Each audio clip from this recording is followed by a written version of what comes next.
Hello Internet, it's Matt here for the Dork Lords. If you're new to the channel, welcome. We talk about all manner of dorkly things here, so whether it's sci-fi, fantasy, superheroes, we probably have a playlist about it. Feel free to check us out. Today is another in our Dork Lord of the Rings segments. And today I'm going to be talking about Samwise Gamgee and Samwell Tarly. As most of you know, Game of Thrones is currently in its final season. This weekend is going to be the amazing battle at Winterfell. I'm really looking forward to seeing it. We actually cover Game of Thrones here on the Dork Lords channel as well. But no big secret that George R. R. Martin took a lot of inspiration from Tolkien. Now, in this video, I'm not going to be showing all the different connections between Tolkien and Martin, but I am going to pick one particular connection, and that's Samwise and Samwell. Obviously, so Martin, one of the things he mentions, one of his quotes is, "There are a number of homages to Lord of the Rings in my book. I am a huge Tolkien fan." He even went on to say as much that, indeed, Samwell is an homage to Samwise Gamgee. Now, they're not the same person. There's a lot of differences between these two characters, but there are some very notable similarities. I thought I would share those right now. All right, so first, obviously their name. Samwise, Samwell, obviously those names are very similar. Their stature, right? They're both rotund. I believe Samwell is known as Sir Piggy, and as we know in Lord of the Rings, Gollum calls Samwise Fat Hobbit. So they are, they're rotund figures in the middle of these big, sweeping fantasy epics. They also both have a bit of a lower status. Samwise is the son of a gardener, and he's the sidekick, right? He accompanies Frodo, who is our hero, on his adventures. Samwell, although he comes from a good house, is disrespected by that house, and when he goes to join the Black, he's disrespected by his peers, but he becomes the sidekick to arguably our hero, Jon Snow. So they have that in common as well. They're very good friends with our hero, right? So they're very loyal to the hero. Their loyalty is a defining characteristic for both of those characters, big time. Both of these characters find true love, as far as we know, despite being in the middle of giant world wars. It's something that not a whole lot of characters get to do, but in the case of Samwise, he, has a crush on Rosie Cotton. After the war, he goes back, he marries Rosie. They have, I believe it's 13 kids. They have domestic bliss. Samwell has a relationship with Gilly, and the two of them are raising Craster's son together. And so, yes, he has found this loving relationship as well. And so it's just an interesting parallel that Samwise and Samwell both have, as I say, domestic bliss in a world of chaos. That they have found that. And I think that shows their personalities, that they are perhaps some of the more well-adjusted people in these worlds of giant personalities. And they are able to commit and have a loving relationship with someone. I think that's a testament to their character. Both of these, of our, I'll call them heroes, both of our heroes commit acts of bravery. Despite the fact that most people seeing them would say, oh, maybe these aren't the best fighters ever.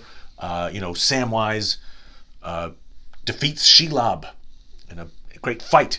Also storms the tower and takes on orcs in order to save Frodo, and then carries Frodo up Mount Doom.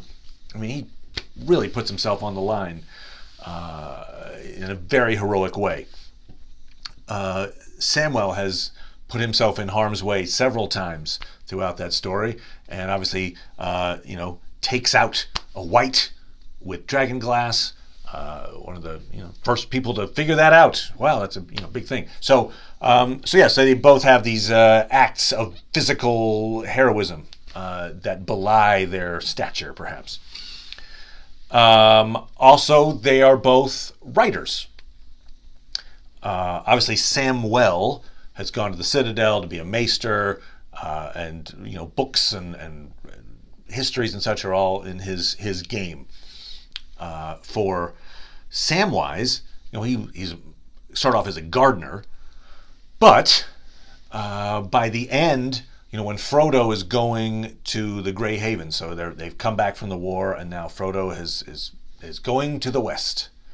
He gives the Red Book of Westmarch, essentially the journal that was started by Bilbo. He gives it to Samwise to write and complete. Then Samwise, when eventually, after Rosie Cotton passes, and Samwise journeys west to go be reunited with Frodo, he gives the book to his daughter Eleanor.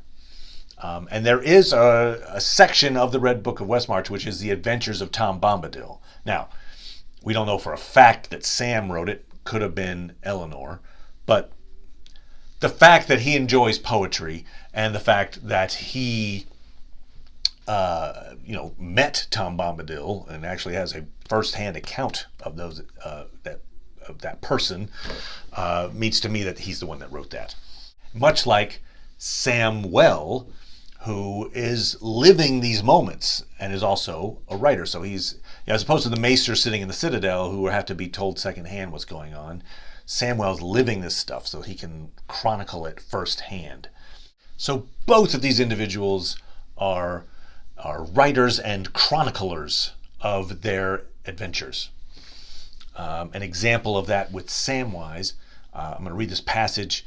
There's a version of this in the movies. This one's a little bit longer than the version that shows up in the movie, but it's Samwise discussing the idea that they might be in a story. So this is Samwise. The brave things in the old tales and songs, Mr. Frodo, adventures as I used to call them. Folks seem to have just landed in them usually, but I expect they had lots of chances, like us, of turning back. Only they didn't. And if they had, we shouldn't know, because they'd have been forgotten. I wonder if we shall ever be put into songs or tales. We're in one, of course, but I mean put into words, told by the fireside or read out of a great big book with red and black letters years and years afterwards, and people will say, let's hear about Frodo and the Ring, and they'll say, yes, that's one of my favorite stories. Frodo was very brave, wasn't he, Dad? Yes, my boy, the famousest of hobbits. And that's saying a lot. And so you get that notion of Samwise as a storyteller. Samwise was taught the love of gardens and gardening and flowers through his father, the gaffer. For Tolkien, his father actually passed away of rheumatic fever when Tolkien was only about 4 years old. But his mom did teach him the love of botany and plants. Also taught him Latin. So that was kind of got him started on the idea of language. So what we see is that these authors, I think, heavily identify with Samwise and Samwell. These characters are both very moral characters. They are I would say maybe like the moral center of both of those stories. And these authors are seeing themselves as people that they're not supermen, right? They're just normal mortals, but want to do right and do good when they can. And so they put themselves into those particular characters. So if we see that Samwise and Samwell have a lot of parallels, which they do, maybe we can learn something about the end of Game of Thrones based on how the end of Lord of the Rings is with Samwise. Samwise has the last line of Lord of the Rings. He goes to see Frodo off at the Grey Havens. He returns to Bag End, which Frodo has left him. And he tells Rosie, well, I'm back. Credits. So perhaps that is something that we will see mirrored in Game of Thrones. I could easily see Sam Tarly having perhaps the last scene in Game of Thrones. a well, I'm back style thing, where maybe it's with Gilly and the little kid, and life goes on. It's post-war now. It's maybe years later. Also, the idea that Sam has been, this is, I'm not the first one to mention this, but there's a fairly popular theory that Sam is going to be chronicling the Song of Ice and Fire. He mentions it when he's back at the Citadel and they're talking about the histories, and he says something like, well, I'd come up with a more poetic title for that. So yeah, it would very much mirror Lord of the Rings if we had him, flip the book over and he's been writing his accounts of what happened in what amounts to a Song of Ice and Fire. What does that say about Jon? Depends on what you think Jon is. Is Jon Frodo or is Jon Aragorn? He's probably more like an Aragorn, actually. So that's not necessarily a one-to-one correlation. But if he was a Frodo parallel, then that would actually bode ill for him. And I would think by the time that Sam is chronicling, perhaps Jon would be off the table. But if Jon is the heroic king, then perhaps he's still around. You get the feeling, based on the nature of Game of Thrones, that maybe Jon is destined for the darker end that Frodo has. Where, I mean, it's heroic, but Frodo going off to the west is a metaphor for him going to heaven, right? His soul has been taxed. He's been changed by having to wear that ring for that long, and he is now passing away. And so perhaps we would see something like that, where Jon has passed away and Sam is left to write Jon's story. So there you have it. Samwise, Samwell, two unheralded heroes who were cut from the same cloth, and I think really help to enrich both of the stories that they're in. So there you have it. If you have a topic you would like me to chat about, put it in the comments. I'd be happy to do a topic of your choosing.